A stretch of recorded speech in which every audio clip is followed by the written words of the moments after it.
Now being 9 weeks post-op, it's definitely feeling significantly better, and I have a much better connection. I can actually feel my quads just doing like a squat now, which is why you can kind of see the progress from the videos, and you'll see at the bottom. I'll try and post the name of the exercise, and then also like where I was after how many weeks post-op I was at that time, just so you guys can get a feel for how I've been able to progress over the last 9 weeks or so.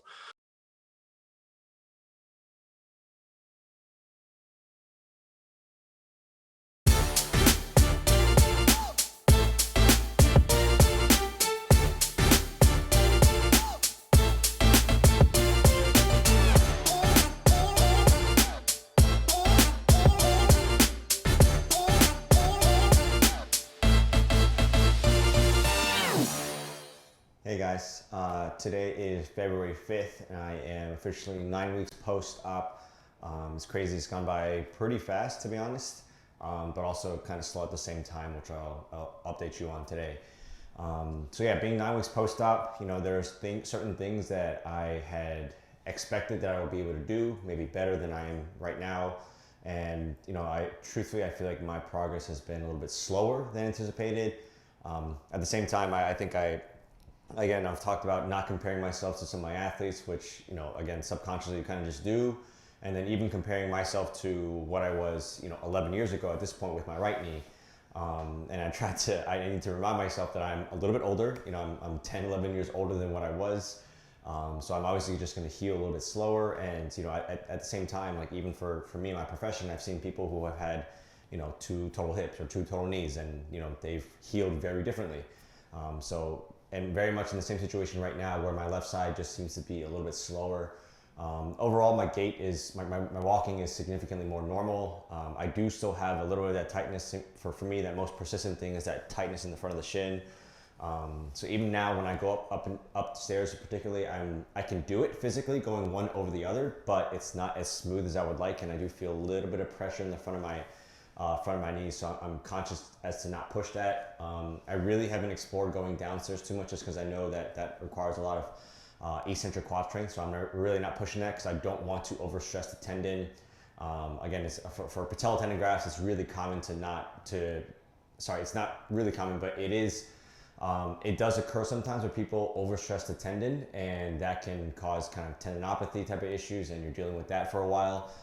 So I'm very, very conscious as to not overstress that tendon doing, even just daily activities or even during my rehab sessions. But however, I feel like over the past 2 weeks, it's definitely gotten a little bit better. The stiffness is kind of getting better each week. It's just maybe slower than what I would have anticipated. I met with my doctor a few weeks ago, or I met with the nurse practitioner a few weeks ago, and she continued me on with Mobic, so I am still taking that just for some anti-inflammatories to help that fluid get out of there. I do think that unfortunately because of my job, I'm just on my feet so much that obviously is not helping with the swelling. So I personally need to do a much better job of elevating when I go home. But yeah, so walking is definitely getting better. I can physically do a squat with some weight, which you'll see. And later on this video, you'll see some of the exercise that I've been working on.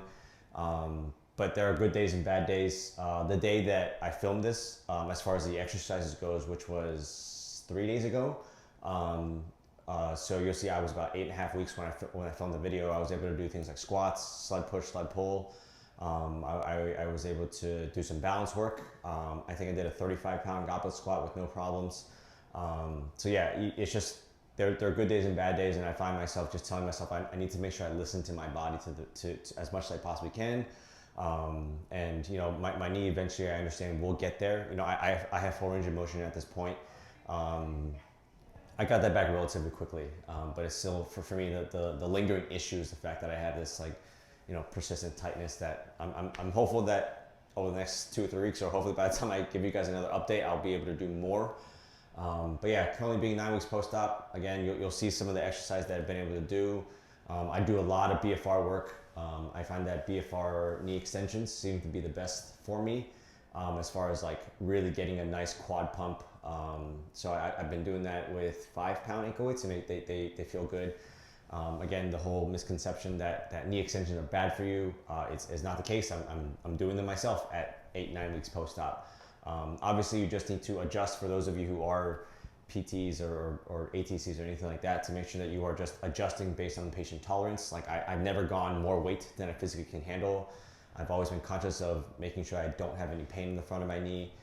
But we know at this point that long arc quads or knee extensions do not cause any excess stress on the ACL.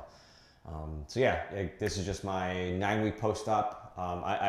You know, some people are wondering like, when do you think you'll be jogging and things like that? I don't think I'll be doing that at, you know, some people can jog at 12 weeks. I don't think I'll be jogging till probably close to 16 weeks, to be honest. But again, I understand for me, I'm just like taking it one day at a time. If I can do it at 16 weeks, that's great. If I can't, that's okay. And also sometimes I forget that I had a meniscus repair. Because I was so early in the weight bearing process, I was able to weight bear 3 days after it. But again, I was still locked in a brace with weight bearing for 3 weeks. So that obviously slowed down some of my rehab. So these are some of the things I've had to constantly remind myself to understand that, you know, I'm 9 weeks post-op and I still have some of these issues, but it's okay. It's how my body is healing, and every person's journey is their own. So this is where I'm currently at 9 weeks post-op. So in the next few clips, you'll see some of the exercise that I've been doing. As always, I genuinely appreciate anyone who watches me ramble through these videos. It's been kind of cool to share my story and share my journey through ACL rehab. So yeah, hope you guys have found these videos helpful, and please feel free to like and subscribe and post any questions below. Hey guys, as I was going through the video and editing this update at my week 9 post-op, I was going through some of the older videos from 4 or 5 weeks ago, and I feel like I should update you guys, just so you guys get some clarity as to some of the exercises you'll be seeing in a second. So for me, a big difficulty was actually feeling my quads when in a closed connect chain, so meaning my feet is on the ground. It just took a long time, probably because of the swelling that I still had in my knee and just kind of not having that connection between my brain and my quad. So I tried a bunch of different things, which you'll see in the initial phase. You'll see me doing like, I have a bar on my back and I'm pressing upward into the squat rack to do more like an isometric. I'm also doing like a step under, where I step under the bar back and forth just to try and transition my weight to my left side, which is my ACL side. Also, you see me put my foot on the box, pushing down into the box just to try and get my quad to fire a little bit. So yeah, that just took some time. Now being 9 weeks post-op, it's definitely feeling significantly better, and I have a much better connection. I can actually feel my quads just doing like a squat now, which is why you can kind of see the progress from the videos. And you'll see at the bottom, I'll try and post the name of the exercise, and then also like where I was after how many weeks post-op I was at that time, just so you guys can get a feel for how I've been able to progress over the last 9 weeks or so. So yeah, I just wanted to offer a little bit of clarity before you guys watch see the exercises. But yeah, thanks again for watching and supporting, and feel free to like and subscribe.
Thank you for watching today's video.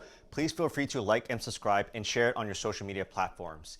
If you're interested, I have started an ACL Mastermind group, which is a growing library of content centered around ACL rehab.